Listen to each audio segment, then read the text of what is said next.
Let's get ready to rumble!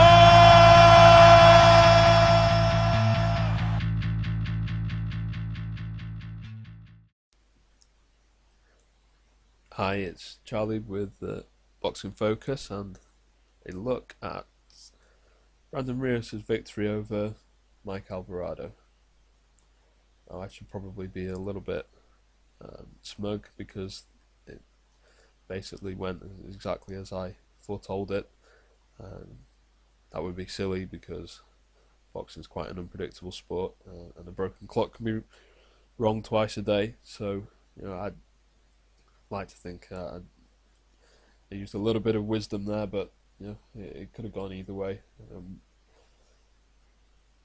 It relied on Rios showing a very good chin. There was a sequence I think it was towards the end of the fifth round where he got clocked by a four-punch combination, and Rios' head did a very silly dance in each direction as the punches landed. And at that point, I thought, oh dear, I got this one badly wrong. Rios seemed to be stunned, and Alvarado was pouring on the pressure, but he saw it through and then came on strong at the end of the round. But it was a brilliant fight. It was very exciting. But yeah, there were some things that I had picked out which did turn out to be the case. I was amazed actually at how superficial a lot of viewers understanding of the action that they're watching seem to be. I was watching on a stream online, and people were saying that Alvarado was bossing the fight and winning it comfortably around the end of the sixth round or so, and that just wasn't really what I was seeing. I thought Rios' defense was pretty good, and I know that he was at times leaving himself open and getting caught by sequences of punches, and his head was moving considerably when he was getting hit. But this is nothing new for Brandon Rios. If you've watched any of his fights prior to this, every time he catches a punch in the face, his head moves quite badly, and the crowd get excited. And I don't know whether it's because he's not always tensing his neck, or his neck's just not that strong. It's just part of his makeup. But at the same time, he does cover up quite well for the most part, and he was doing the kind of defensive work that Mike Alvarado needed to be doing if Mike Alvarado wanted to win that fight. And that is, he was adjusting his guard, kind of trying to block punches as they were coming in. He was slipping shots, he was rolling shots, and he was making Alvarado work about twice as hard to land the same amount of punches that Brandon Rios was landing.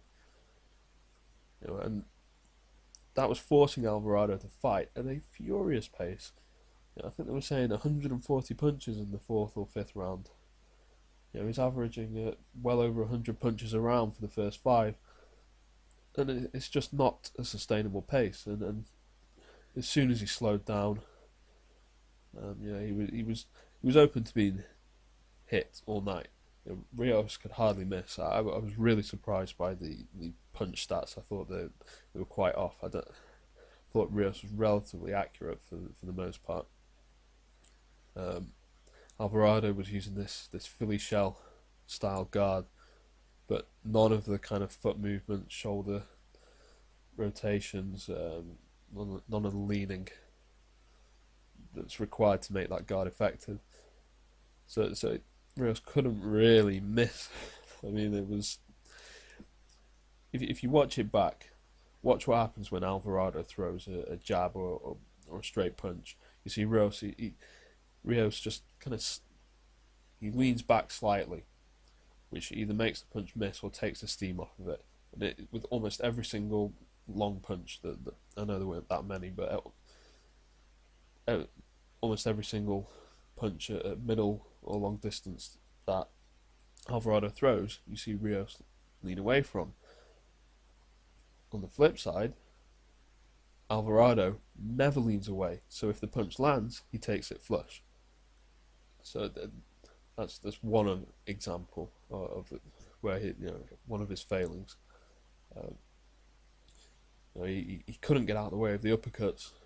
The uppercuts that were missing were because Rios was being inaccurate with the uppercut as opposed to Alvarado doing anything. And once Alvarado felt the pace, once his own work rate dropped off, it allowed Rios to kind of tee off a bit more. He had the time and the space to throw that overhand right, and because Alvarado was in this static Philly shell, just a sucker to that punch. He was preventing Rios from throwing it by basically overwhelming Rios with his own work during the first 5 rounds. But saying that, I gave the first 3 rounds to Rios. Most of the heavy shots were landed by Rios. When they were going at each other on the inside, Rios was moving a lot more and avoiding a lot more shots, and he was also throwing a lot of like there was one sequence where he kind of like pushes his glove into Alvarado's face three or four times in succession. It's only moving about 3-4 inches.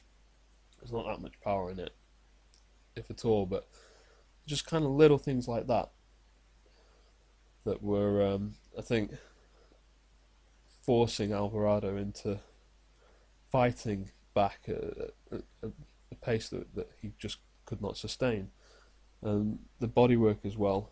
Alvarado was headhunting a lot, even though a lot of his work was missing, whereas Rios was mixing it up. And yeah, after Rios came back on strong at the end of that 5th round, I could tell that fight was only going in one direction, because Alvarado, it was the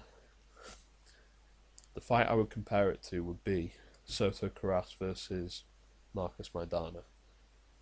Soto Karass threw everything at Maidana, and eventually, he was fighting at a pace that he just couldn't keep up. And once it wore off, once his energy wore off, rather, Maidana had been putting in the work that he needed to, at the same time making Soto Karass miss a fair amount. And once Soto Karass slowed down, Maidana put him away. I mean, I'm not trying to say that Rios wasn't getting hit, but when you're forcing your opponent to throw 7 or 8 punches just to land one, that's an important statistic. And later on in the fight, it reaps dividends, especially if you're doing the body work as well to make them slow down further. So yeah, I was impressed by Rios for the first time in against somebody who was bigger than him. And Alvarado looked very strong. He looked very solid. He took an awful lot of heavy shots, and he took them very well until he eventually wilted. He looked more athletic, more muscular than Rios. Taller, thicker. It was good to see Rios in with somebody that he didn't dwarf. I don't like fighters boiling down massively to make a weight, basically getting themselves in with guys who are a lot smaller. So I like to see Rios competing on an even ground, and I like the fact that he used some of that skill that he'll have picked up from his 400 odd amateur fights, so yeah, I was unpleasantly surprised at how few people in the chat and the stream I was watching were picking up on that skill.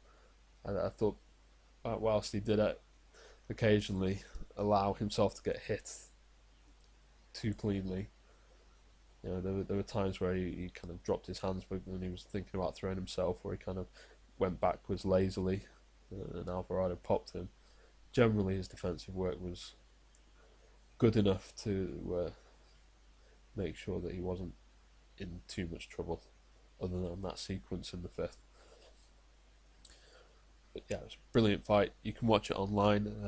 I would recommend you subscribe to the Boxing Scene. You sign up for the forum, and you can find it there.